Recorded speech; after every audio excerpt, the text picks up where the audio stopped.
Monsieur le Premier ministre, bonjour. J'ai eu l'honneur de vous adresser une requête il y a maintenant 4 mois.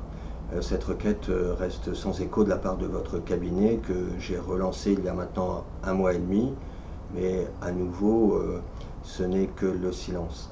Cette requête fait apparaître des faits qui sont manifestement graves. La première catégorie de faits qui apparaissent, c'est que plusieurs sociétés de sécurité privée sont passibles de 3 années d'emprisonnement en raison du fait, selon le décret de 1983 applicable à la question, en raison du fait qu'une main-d'œuvre de sécurité privée a été employée sans agrément et ou carte professionnelle délivrée par la préfecture. Ces faits sont admis, ils sont prouvés, ils sont incontestables. Pourtant, votre cabinet reste silencieux et inactif à ce sujet. La deuxième catégorie de faits qui apparaissent dans ma requête, que j'ai eu l'honneur de vous adresser, sont que un ensemble de sociétés, dont ARNSS qui avait été présenté par le Pôle emploi comme étant une agence publique, ce qui s'est révélé n'être pas le cas, avait organisé avec un ensemble de personnes morales sociétaires un système de fraude tendant à drainer vers eux les fonds de la formation de la région Île-de-France, et d'autres régions aussi apparemment, pour pouvoir mettre à disposition gratuite une main-d'œuvre salariée au bénéfice de sociétés de sécurité privée. Cela a été admis, a été vérifié en partie dans une enquête très bâclée, mais dans une enquête quand même du Pôle emploi, du service des fraudes du Pôle emploi. Votre cabinet reste silencieux et inactif à ce sujet. Comment cela est-il possible ? La troisième catégorie de faits concerne l'institution présidée par M.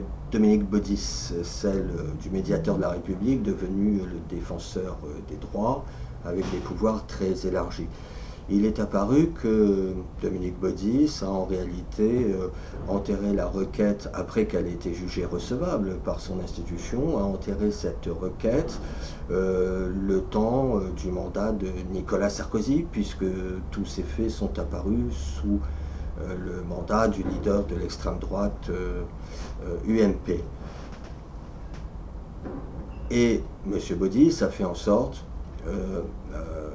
que son ami Claude Guéant n'ait pas à se prononcer sur cette affaire, puisqu'il n'a été saisi, il faut vérifier les dates, que quelques semaines avant l'élection de M. le Président François Hollande.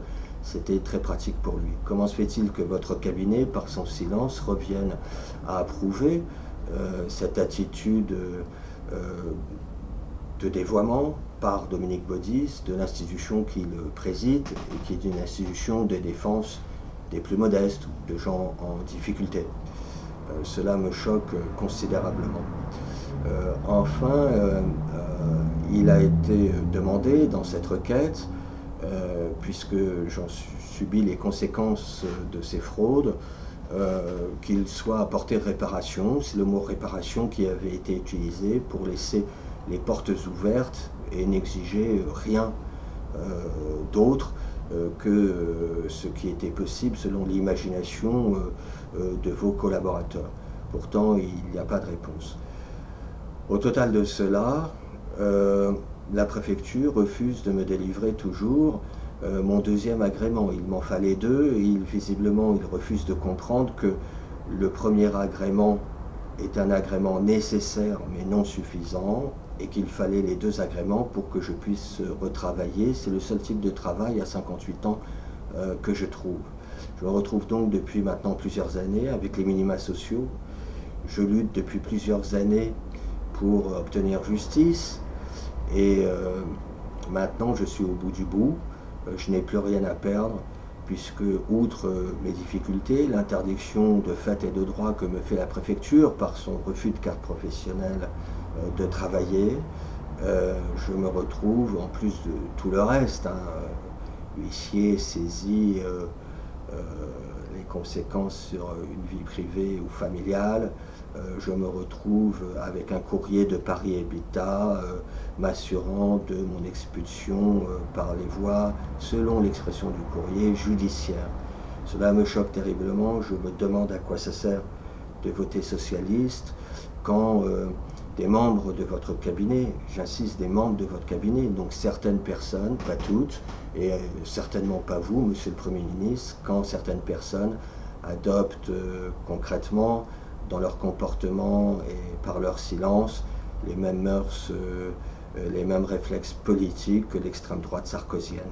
J'attends de vous, et j'espère, Monsieur le Premier ministre, justice au sens du langage commun, au sens juridictionnel du terme. Je vous remercie. Je n'ai plus rien à perdre maintenant, n'est-ce pas? Je vais me retrouver à la rue.